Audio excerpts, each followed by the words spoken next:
What's up, people? Today you are going to learn a concept which is going to help you to draw some games who looks like you are going to lose, but you are going to make this unexpected concept and you are going to draw many of them.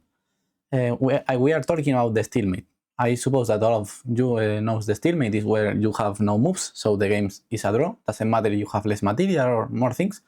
If you have no legal moves, the game is a draw. So today we are going to learn a way to force the Stealmate. Not that only our opponent can Stealmate us. We can force the Stealmate. So we are going to watch some concepts and some ideas about how to Stealmate us. Okay, in this position, white have the advantage because his king is more active and looks like this king is going to capture the c5 pawn. But black have one large resource, who is here king b6, king d6, and now a6. If king d5, now king a5, auto-estimating our king. And if king c5, we have no move with black, and the position is a draw. And black I have no more moves. If king c6 is the same, stalemate. If king d6, king b6, and we have no more ways to win the game.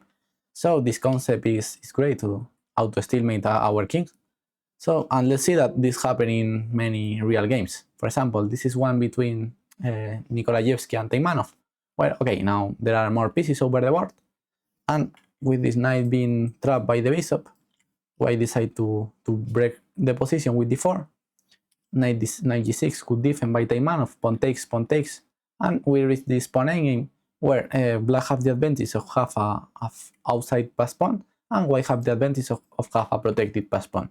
So after some moves, finally white decide that he needs to advance the d6 pawn to desviate the king and capture on h5, and we reach a very similar position and that we watched previously. In the other position, this pawn was on a4, but the concept is the same. Here Taimanov knows the concept and he auto-stealmates his king with king a5, and after king c5 he saves a game who looks that he's going to lose. Okay, let's see more examples of real games. This is between Tsigorin and Tarras, two top masters of 100 years ago, where here Mikhail Tsigorin have only one move to save the game. I suppose that all of you are going to watch the move. This is king g4. That's the only draw-with move. If we make g6, trying to, after h6, king with king g4 and make the same, this idea doesn't work because after g6, black have h5. So for that reason, we should play first king g4, not allowing h5, and if king e4, now g6, h6, and king h5. Stalemate, auto-stalemate, and this is a great draw with resource. And we should calculate that this is a draw, of course. Instead of that, Tsigorin captured on f6, and now with the black king being very active, he's going to capture this pawn and win the game. So great game by... No, bad endgame, sorry, by Tsigorin. Okay, this is another example of a player who failed here. Here, the only move is g5. This is not like the other position, because in the other position we have the pawn in the initial square, and black can play h5. But now with the pawns in the third round, the pawns are only able to move one square, so h4 is not possible here. So for that reason, here g5 were in the previous game now. And here king g3 is bad, because after king e4, g5, now pawn takes and king e3, and this pawn is one step closer to the promotion, and this pawn is one step far from the promotion. So that's why here king g3 is a bad move and g5 works, and in the other position is the opposite. And okay, now that we know the idea, now let's go for a very hard position. Okay, black is winning here, but we should play very accurate. I recommend you to put the position in a board and think about it and how black can win this position.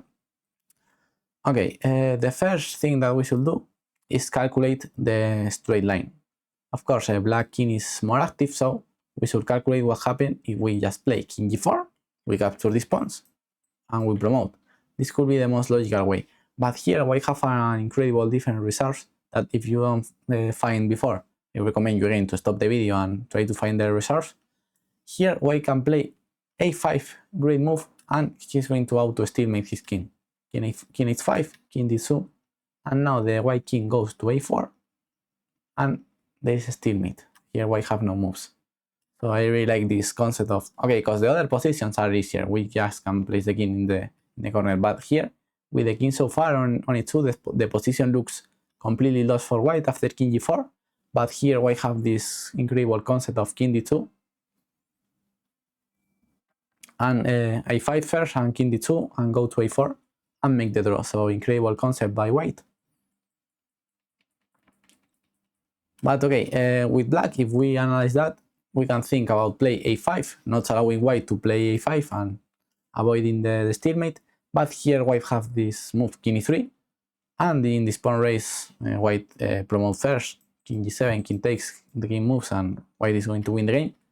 So for that reason, we should make an intermezzo move, not intermezzo, but intermediate move, not king g4, but no e5. So king f4 here is the best move. Not going for these pawns yet, but first keeping controlling king e3. The king cannot attack these pawns, but we are close to the queen side too. So if white tries to make the same plan with a5, now we are going to play king e4 again, not allowing the white king to advance.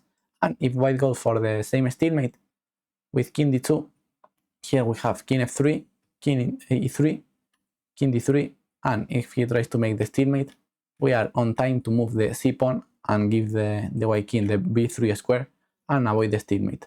So I really like this game. And okay, now we watch many ways to auto stalemate the king. But now we're going to watch some techniques to stalemate the opponent's king, but where they have more pawns over the board who can move. So the principal idea that we're going to watch now is stalemate the opponent king, but he's going to have more pawns to move, and we're going to capture these pawns and win the game. So let's go for the fuck. I don't know what I make. Okay, let's go for the next example. Okay, this is maybe this is the easier. Here with white, first to not, okay, here black have a 3 against 1, so we are pawn down with white. But the move g5, very logical, stops the 3 black pawns with just 1 pawn. It's a good business. So g5 is an obvious move, of course. And for example, king c6, king e5, king d7, you can go for these pawns because this endgame is lost. So we should keep the king here. These pawns can move, so it's like we are just playing with these 3 pieces, and the position with these just 3 pieces is a draw. But these pawns still being over the board. So this means that the result is going to be different. King d8, king c6, king c8, d7, king d8, and now with just these 3 pieces over the board, this is a stalemate. What happened that here black can advance these pawns, and all of the advance of this pawn is going to mean that white capture. Then, for example, if h5 we can capture, and black is still having pawn moves. So for example, g5, h7 here. Now we can capture with the queen, and we can promote queen and win the game, and with the rest of the moves are the same. So this is a very typical concept in the chess to stalemate the skin, and with this pawn we provoke that black should advance one of his pawns and win the game. Okay, let's go for more complex example of this same theme. Okay, here black have 3 pawns and white just have 1, but the black h pawn is so far advanced, so looks like black at least is going to promote this pawn. White should give the bishop for the pawn, and with so much luck white can hold the endgame, but looks hard to do. But white have interesting resource as well, still mating the black king with bishop f3 and bishop h1. Now only move capture the king, and now king f1. Still mating the black king and putting black in third one. Okay, this is a stalemate, but this is third one too.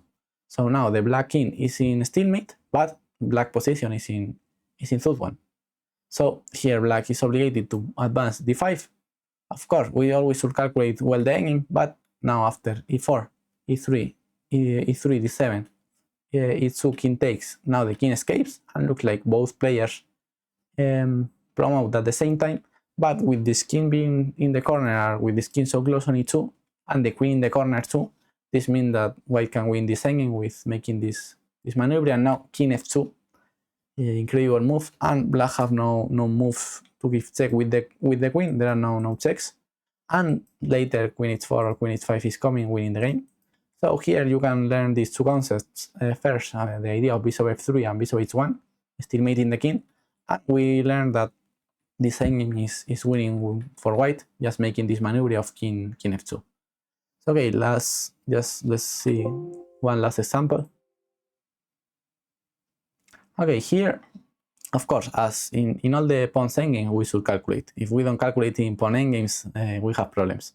But okay, let's make the normal calculation. For example, we can think black is going to capture on d2, capture on h3, move the king, and 1, 2, 3.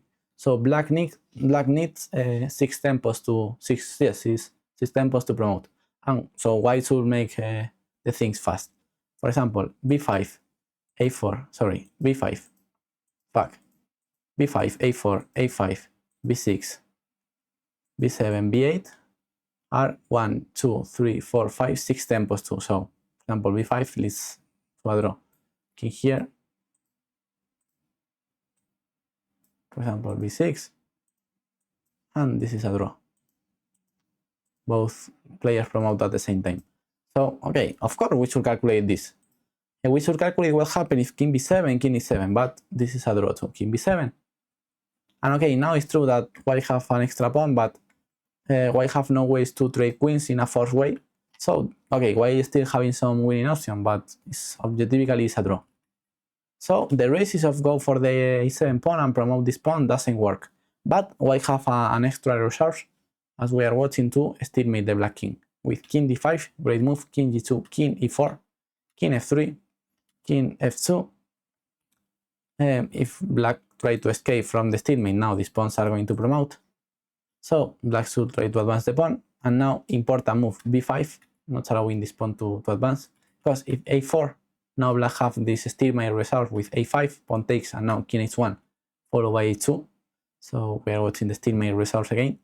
But b5 is important, king h1, and now king f1, and if a2, and now black king is in stalemate, but now it's time to win with these two pawns. First, let's see what happened with, okay, with white we have three moves, king f2, b6, or a4. Here, if king f2, a5, if we capture is a draw, and if b6, a4 is a draw. So king f2 doesn't work. If a4, the same, a5, and it's a draw. When we still made the king just to provoke that the opponent pawns advance, we should keep attention if our opponent have only other pawn, because if he moves the pawn and we capture the pawn, this is a draw, so we should take care. But here, the only winning move, b6, very important, pawn takes. For example, if pawn takes is easier, because e4, sorry, and after b5, now this pawn have many moves to do, and black is not going to fall in stalemate. And if a5, now b7, a4, and we can promote here because this is another draw. So now it's time to allow the black king to escape from the corner, but we are going to have enough time to win the game with the same concept of the previous position. Okay, this king's endgame is winning too, but we can give checkmate too with queen b6 and making the same idea as in the previous game with king f2 here. So okay, that's the last example. I hope that you learn well the concept of first make an a self stalemate, and then we watch a second concept which provoke the stalemate of our opponent, but when there are more pawns over the board, and provoke that the pawns of our opponent advance, and we can win the game. So okay, I hope that you learn with this video, and see you in the next class. Bye bye.